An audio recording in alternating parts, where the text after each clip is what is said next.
Femmes, vie, liberté. Mort au dictateur. Depuis un mois, ces slogans assourdissent le régime iranien. Et loin de s'essouffler, la contestation lancée par les femmes gagne désormais toutes les couches de la société. Ça concerne tout l'Iran géographiquement, ça concerne toutes les classes sociales.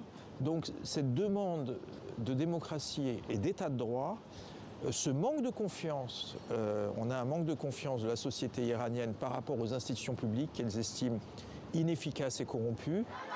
Manifestations de rue, mobilisation dans les universités, grève des travailleurs, même les écoliers battent le pavé. Quel que soit l'acte de résistance, le régime réprime dans la violence. Les enfants ne sont pas épargnés.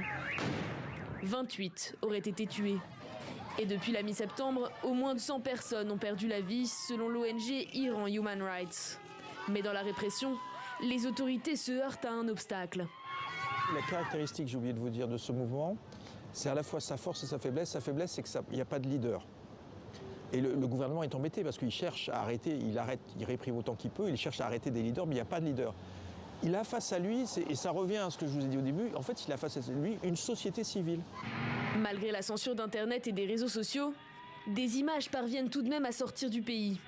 La diaspora iranienne les diffuse et se mobilise pour porter la voix de ses concitoyens. Il y a un écho à ce qui se passe en Iran qu'également on n'a jamais vu. Les gens qui ne s'intéressaient pas à l'Iran, tout d'un coup, ils prennent parti pour les femmes iraniennes, donc ça, on va dire, c'est positif. La communauté internationale s'indigne elle aussi.